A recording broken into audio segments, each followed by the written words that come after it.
नमस्कार। हमारा देश और पूरा विश्व आज कोविड-19 की चुनौती का सामना कर रहा है। कोविड-19 अभी खत्म नहीं हुआ है। ऐसे में हमारा फर्ज है कि हम सतर्क रहें। इसलिए जब तक दवाई नहीं तब तक कोई ढिलाई नहीं। कोरोना से बचाव के लिए जरूरी है नियमित रूप से हाथ धोना, मास्क पहनना और आपस में उचित दूरी बनाए रखना। याद रखिए, 2 गज दूरी मास्क है जरूरी। खांसी, बुखार या सांस लेने में कठिनाई होने पर हेल्पलाइन नंबर 1075 पर संपर्क करें।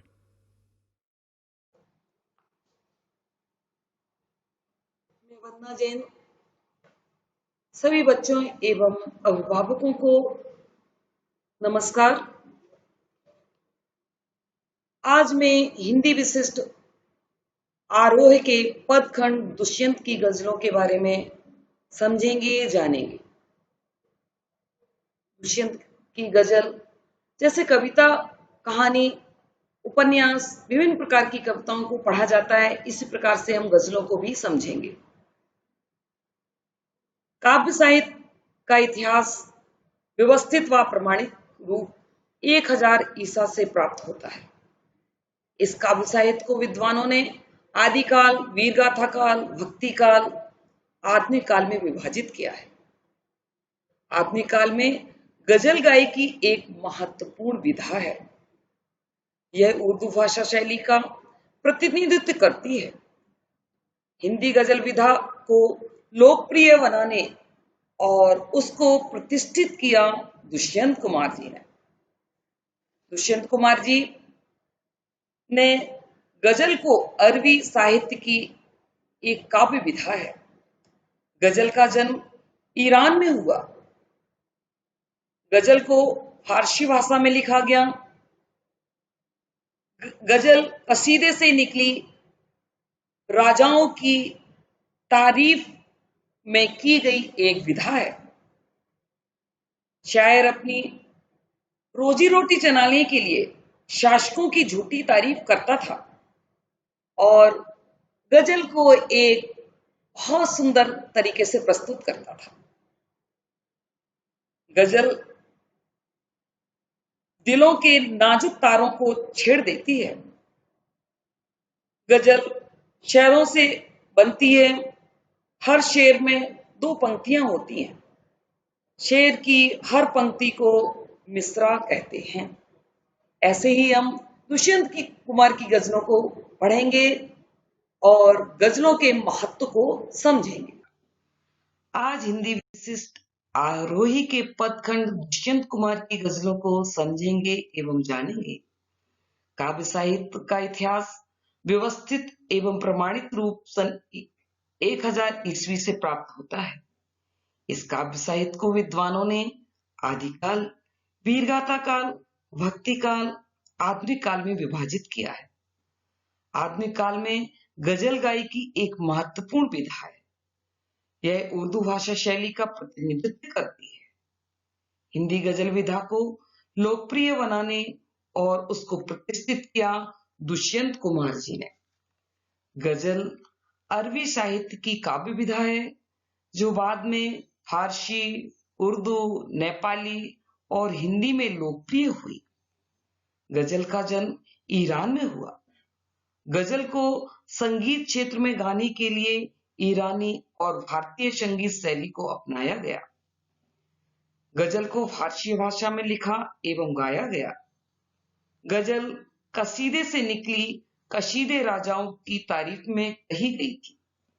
शायर अपनी रोजी रोटी चलाने के लिए शासकों की झूठी तारीफ करता था। गजल शेरों से बनती है। हर शेर में 2 पंक्तियां होती हैं। शेर की हर पंक्ति को मिसरा कहते हैं। जब भी यह प्रश्न पूछा जाता है कि गजल क्या है, तो सवाल सुनकर मन कुछ उलझन में पड़ जाता है। गजल जज्बात और अल्फाज का एक बेहतरीन गुंचा है। गजल दिलों के नाजुक तारों को छेड़ देती है। अब जानेंगे दुष्यंत कुमार जी का परिचय। दुष्यंत जी का जन्म 1 सितंबर 1933 को राजपुर नवादा गांव उत्तर प्रदेश में हुआ था। इनकी शिक्षा का क्षेत्र प्रयाग विश्वविद्यालय रहा एवं आकाशवाणी भोपाल से अपने कार्य को काव्य साहित्य गजल के रूप में प्रतिष्ठित किया। अब जानेंगे दुष्यंत कुमार जी की रचनाएं। पहली रचना है एक कंठ विस्पाई, दूसरा है सूर्य का स्वागत, साय में धूप आदि अनेक रचनाओं इन्होंने लिखी हैं एवं गाई हुई हैं। भाव पक्ष, आपकी भावनाएं उच्च कोटि की थी। आपने अपनी भावनाओं के माध्यम से साहित्य जगत की बगिया को गजल गायकी से हरा भरा किया। दुष्यंत जी कविता को राजनीतिक, सामाजिक एवं व्यक्तिगत स्तर पर लड़ाई का हथियार स्वीकार करते हैं। उनके व्यंगों में हास्य की अपेक्षा आक्रोश की प्रबलता है। उनकी भाषा में सहजता का गुण पाया जाता है। कला पक्ष, दुष्यंत जी ने भावानुकूल भाषा का प्रयोग किया। इस कारण इन्होंने तत्सम, तद्भव, देशज, विदेशी सभी प्रकार के शब्दों का अवसर अनुकूल चयन किया। इनकी अधिकांश रचनाएं मुक्तक हैं।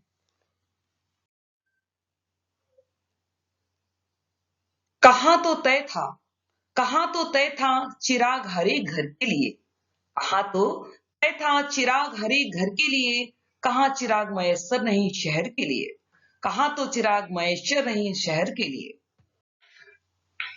तय यानी निश्चित, चिराग यानी दीपक, हरेक यानी प्रत्येक, मयस्सर यानी उपलब्ध।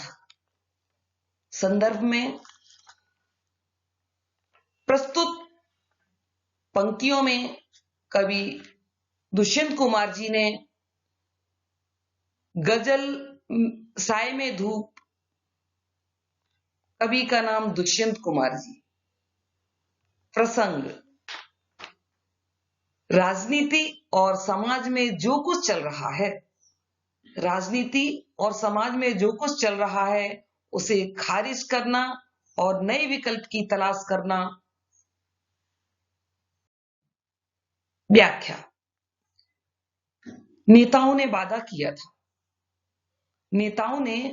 किया था कि हर घर में सुख सुविधाएं उपलब्ध कराएंगे, पर आज स्थिति यह है कि आज किसी भी घर में सुख सुविधाएं नहीं है। सारी घोषणाएं नेताओं की कागजी हैं एवं फर्जी हैं। विशेष, प्रस्तुत पंक्तियों में लक्षणा शब्द शक्ति का निर्वाह हुआ है। साय में धूप लगती है में विरोधाभास अलंकार है। अब गजल के अगले शेर को समझेंगे।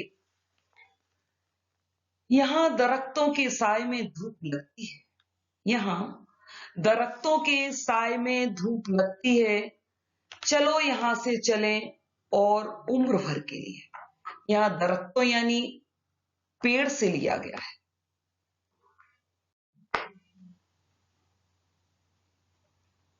संदर्भ साय में धूप और कवि का नाम है दुष्यंत कुमार जी।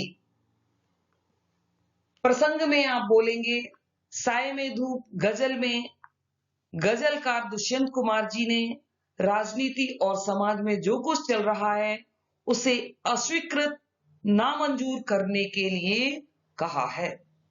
व्याख्या, देश में अनेक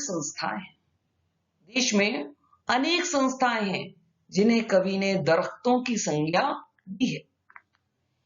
इन दरख्तों के नीचे छाया मिलने की जगह धूप मिलती है। छाया मिलने की जगह धूप से आशय है कि हमें जो सुख सुविधाएं प्राप्त होना चाहिए उनकी जगह हमें कोई भी सुख सुविधाएं प्राप्त नहीं होती है। कवि इन सब से दूर रहकर स्वतंत्र जीवन जीना चाहता है, इन विकल्पों से दूर रहना चाहता है। विशेष, प्रस्तुत पंक्तियों में कवि दुष्यंत कुमार जी ने लक्षणा शब्द शक्ति का निर्वाह किया है। साय में धूप लगती है में विरोधाभास अलंकार है। अब गजल के अगले शेर को समझेंगे एवं जानेंगे। ना हो कमीज तो, ना हो कमीज तो पांव से पैर ढक लेंगे, ना हो कमीज तो पांव से पैर ढक लेंगे। लोग कितने मुनासिब हैं इस सफर के लिए, लोग कितने मुनासिब हैं सफर के लिए। संदर्भ में गजलकार का नाम दुष्यंत कुमार जी, पाठ का नाम साय में धूप। प्रसंग में साय में धूप में गजलकार दुष्यंत कुमार जी ने राजनीति और समाज में जो कुछ चल रहा है उसे अस्वीकृत करने के लिए कहा है। व्याख्या। आम व्यक्तियों के पास वस्त्र भी ना हो तो ये पैरों को मोड़कर अपने पैर को ढक लेते हैं। उनमें विरोध करने का भाव समाप्त हो चुका है। ऐसे लोग ही शासकों के लिए उपयुक्त हैं। शासन इन्हीं से चल रहा है, क्योंकि आज आम पब्लिक, आम आदमी अपना विरोध प्रदर्शित नहीं करती। उनके पास कितनी भी कमियां बनी रहे, वो आंखों से देखते हैं कि हमारे साथ ये गलत हो रहा है, लेकिन उस गलती को वो कहने के लिए अपने शब्द मुंह से नहीं निकालते। ऐसे लोगों से ही शासकों का शासन चल रहा है। विशेष उर्दू मिश्रित खड़ी बोली का प्रयोग किया गया है। संगीतात्मकता है। इन पंक्तियों को गाया भी जा सकता है और गाकर के आकर्षित बनाया जा सकता है। अब गजल के अगले शेर को समझेंगे एवं जानेंगे। खुदा नहीं, खुदा नहीं ना सही, खुदा नहीं ना सही, आदमी का ख्वाब सही। कोई हसीन नजारा तो है नजर के लिए, कोई हसीन नजारा तो है नजर के लिए। संदर्भ साय में धूप, गजलकार दुष्यंत कुमार जी द्वारा रचित। प्रसंग साय में धूप गजलकार दुष्यंत कुमार जी ने राजनीति और समाज में जो कुछ चल रहा है उसे खारिज, अस्वीकृत करने का एक नया विकल्प खोजा है। व्याख्या। इस शेर में कवि कहता है, इस शेर में दुष्यंत कुमार जी कहते हैं कि संसार में भगवान नहीं है तो कोई बात नहीं, भगवान नहीं है कोई बात नहीं, आम आदमी का बस सपना तो है। कहने का तात्पर्य है कि ईश्वर की कल्पना तो है ही, इस कल्पना के जरिए उसे आकर्षक दृश्य देखने को तो मिलते हैं। बड़े सुंदर सपनों को अपने मन में सजो लेता है। भगवान उसकी इच्छाओं की पूर्ति करता है, ऐसा वह मन में चिंतन करता है। इस तरह उसका जीवन सुखद शांतिपूर्वक कट जाता है। विशेष उर्दू मिश्रित खड़ी बोली का प्रयोग किया गया है। काव्य पंक्तियां संगीतात्मकता से लहलहा रही हैं। अब गजल के अगले शेर में समझेंगे और जानेंगे। बे मुतमईन है कि पत्थर पिघल नहीं सकता, बे मुतमईन है कि पत्थर पिघल नहीं सकता, मैं बेकरार हूं आवाज में असर के लिए, मैं बेकरार हूं आवाज में असर के लिए। संदर्भ गजल साय में धूप, गजलकार दुष्यंत कुमार जी द्वारा रचित।